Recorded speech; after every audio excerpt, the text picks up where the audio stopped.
All right, let's talk about. Well, do we need to talk at all about this WWE thing here, the independent thing, or did we have enough talk about that and we can kind of? We didn't really touch on it at all, but like basically they've got what promotions that they're contracted with to get a line on some of these talents.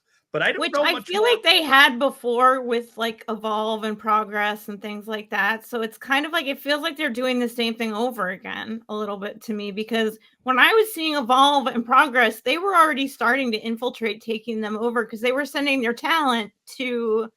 I saw Mustafa Ali, I saw the Street Profits, I saw Adam Cole. Good Lord, Ciampa.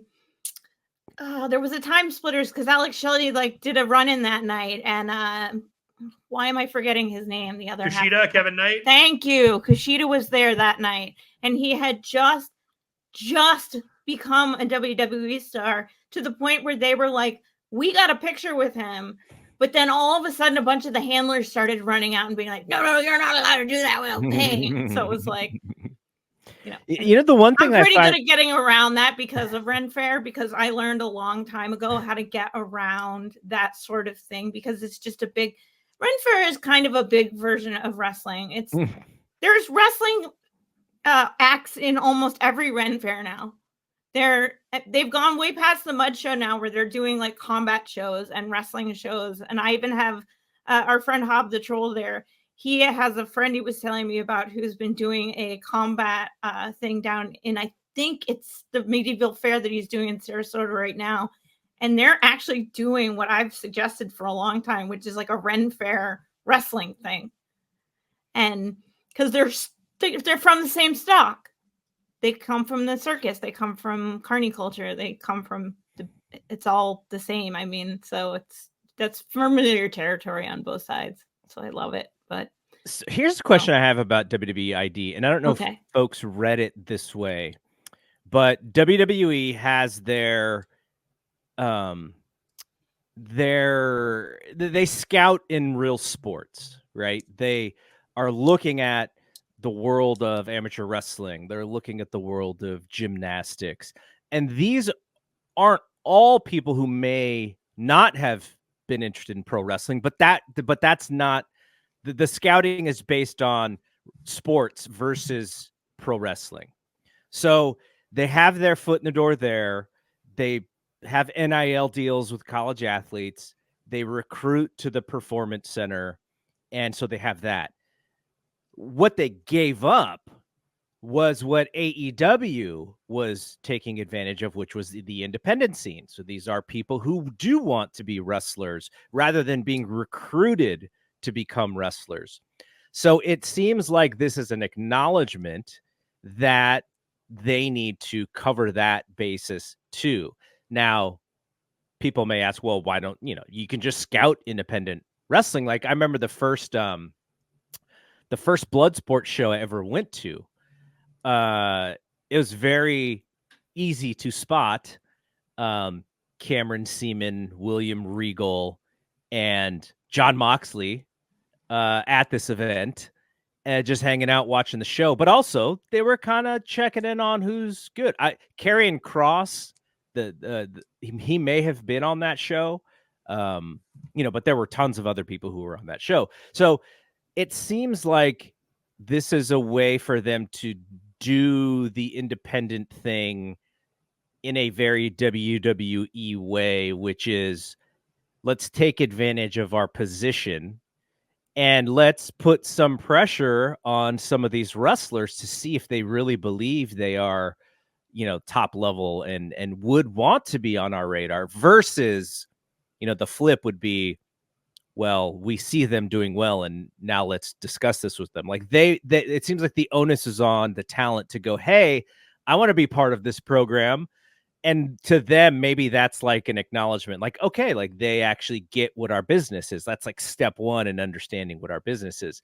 And so what I hope to see is and we've been talking about this on all of our shows, which is now that Tony Khan has the TV money that he does, now let's invest that in some infrastructure so that he can build out programs like this. He can build out an AEW school, or at least whomever they're aligned with, can actually help create or enable that pipeline as well. Because, Tony's doing a lot of things, and some of them are hitting, and some of them I feel like they need a little bit more attention. But the infrastructure piece is not something that you can just book like wrestling. Like, you have to invest, and you have to hire, and you have to create, and you have to adapt, and you have to have experienced people come in and create what you want your company to become.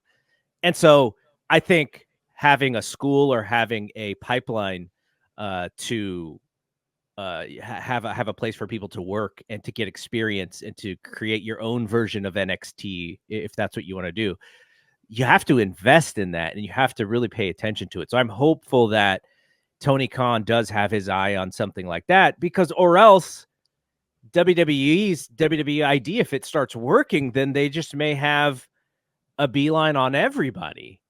And then that kind of edges, that boxes AEW out on some people that would maybe better be utilized by AEW. I mean, it's hard to say, because I look at things like we lost Evolve, and we lost, it's part of WWE, but we lost it as a regular thing here. We were talking like half dozen shows, maybe a year. At least 4 shows a year, probably. And then they did the Progress crossover show. And then we had, so down in Sam's area, her promotion that had been there forever, they went under during COVID. So there's been new places like Ashe popping up to fill a gap where they need a promotion in that area, but they don't have one. And I've seen a lot of that. Like, we have CCW here, which is City Championship Wrestling. And they work with Rhino. They worked with Motor City before they went to WWE. I don't know how that'll work, but they work with local gyms. Like, there's already programs all around the country. So are they going to try and infiltrate them, or are they going to and then the other thing that I didn't like about the entire thing is that, unfortunately, I thought of Rachel Rose and the fact that they were working with Booker T's, what is it? Reality Wrestling. And it was something that popped up, and I just wanted to remind everybody that, what he was accused of, and they can go back and, I'll tweet the stuff off the Powerbombshells stuff that Sam and I talked about with Rachel Rose and stuff, and you can make your own decision on that. But that made me a little uncomfortable, and I think would to at least to the point that Brad was making, where Lisa was talking about, is that, are they going to start coming into the indie scenes that are burgeoning out of either rebuilding or completely new, in infiltrating them in ways that are we got to watch out for them. Let's be real. You got to watch out in every possible way. And maybe I like CCW. Maybe I don't need WWE crossing over with my local promotion that goes weekly and has a YouTube channel and is doing great. And Rhino just won a championship. And maybe I'm okay with them not being there in that space, because right now I feel like they have bigger things to focus on. At face value, it doesn't seem like that is the intention, because I believe they saw the UK as a territory or a market that they could just conquer. And here, they already have conquered the US market. They are number one, and are, can't get any higher than number one, right? They're probably the distance between AEW and WWE today has probably never been bigger. This is the biggest that it's ever been. So, they've already conquered it. So the way that I see the WWE ID thing as it relates to the UK thing, and Lisa would know way more about it, so I'm definitely taking her perspective into thought, is if they felt like AEW's independent pipeline was just doing a much better job than theirs, then they would feel the need to kind of go into some of these companies and go, we'll fund you guys, but you have to funnel all of your people to us. I don't sense that is happening because I don't think that they take independent wrestling that seriously. Like, I think they see it as, and you know, you can see talent as a bunch of things. Where is your pipeline to talent? Well, I mentioned that they already have this other thing where they're scouting real athletes who are successful in their sports. You know, they already have that market. I don't sense that AEW is even paying that close attention there. And so then now you have this other way with the independent wrestlers, which they kind of have been in and out for the last many, many years. So if they believe that they are losing tons of people who they wanted to sign to AEW, then yeah, what Lisa is saying, I think is really valid. But until AEW even gets on the ball with some of this stuff, I don't sense that they feel that there's even a threat. But I wanted to get back to what you said about Rachel Rose, because this is the problem. Mm-hmm. The risk of signing these deals with these companies, and everybody understands independent wrestling is not run like a corporation. There's no human resources at your independent pro wrestling. So situations like the Booker T thing, if those kind of things happen and WWE is connected to them, that could be bad for them. But you would think that they have vetted this well enough. And look, if Booker T wasn't latched on to reality wrestling, they probably don't even think twice about it. It's just because Booker T is one of their employees. But yeah, I'd be surprised if that Rachel Rose thing doesn't resurface. I would too. More so, you know, sooner than later, because you guys talked about it, you posted it, it got a little bit of run, but it was kind of forgotten. And it's stuff like this that kind of brings those stories back. I love using this word when it comes to WWE, but it is the WWE hubris of them thinking everything we touch turns to gold. And something like this can sneak back up into the culture and the zeitgeist. And I hope it does, because I would love to know, you know, what they are doing to make sure that something like that doesn't happen again, and what they are doing to make sure that, you know, Rachel's situation is taken care of, or at least she's communicated, or at least she's acknowledged in some way. And which they haven't actually, to the best of my knowledge. yeah, and they should do that. They should have get ahead of this. He denied it. He blamed it on her. He not only denied it, he blamed it on her. So it's a tough. I mean, again, I'll go back and find some of our stuff on that so that you guys can kind of make your own decisions about this. And Sam wrote a bunch of. You can probably, I would almost guarantee, because her SEO is. I told her that she needs to change the spelling of her name to SEO, because when it comes to stories like this, she pops up first. And Fightful had a piece on it, as far as I remember. Yeah. Well, that was where we drew a lot of our initial information, and then she had. I mean, Sam obviously works, so she's doing the thing, and I mean, it should be a question, because I mean, there's like already an allegation there for a victim, a survivor that was not acknowledged, that was essentially like not just not acknowledged, but essentially like, no, it was all her fault. And we've, as we've been, those who don't know the story, there was the first another hour male, talking about is their behavior. Yeah, there's a male wrestler who would essentially not leave her alone, is the story. I don't even remember the male wrestler's name, but when she started to complain about it, it's like they took it out on her instead of fixing the issue. The language for this arrangement is really interesting.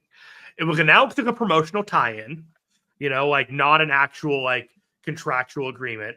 It's a promotional tie-in in which WWE will assist these schools in training and mentorship and development and get access to these world-class facilities and trainers. So everything short of like an actual contract where there could be some assumed responsibility beyond like the HR for WWE. And it's five schools. It's Booker T's school, Reality of Wrestling, We got Cody Rhodes' Nightmare Factory, the Black and Brave Academy for Seth Rollins, Elite Pro Wrestling out of Concord, New Hampshire with Mike Holloway, Scott Reed, and then you got Rikishi's KnockX Pro in Los Angeles. So it's all these different little clusters around the world, around the United States. And I was thinking about hasn't exactly been polite to the victims of some of these cases either. So that's I was looking, also a bit of an issue. Absolutely. And we definitely can't like undercut that in any way, shape, or form. The part that I was thinking about though was the comparison to the UK. And the UK, they just kind of, the WWE blanketed the whole environment, just sucked up the whole thing. And Rev Pro was essentially the only one who was, hey, no, we're not a part of this. And they're still standing. They're not doing that in the US. They're basically just like, hey, if you want WWE and NIL isn't gonna be the place for you, this is the place. Like, you want to try to get your foot in the door in one of these 5 places. Maybe it works, maybe it doesn't, but I don't see it as diabolical by WWE just yet. I see it as just another way in which they need to find this talent younger and younger, just like MLB is looking for 15-year-old, like, heat throwing pitchers, like it's what you do to find junior hockey. Talent. Yes. If it signifies something. Shout out to OTT. PS. Prince Devitt just played a banging national stadium in Dublin, apparently. So, and they also, thankfully, they've been rebuilding, and people like John Moxley actually helped prop them up. So, to your point about scouting and understanding how important indies are, he's someone who definitely gets it. So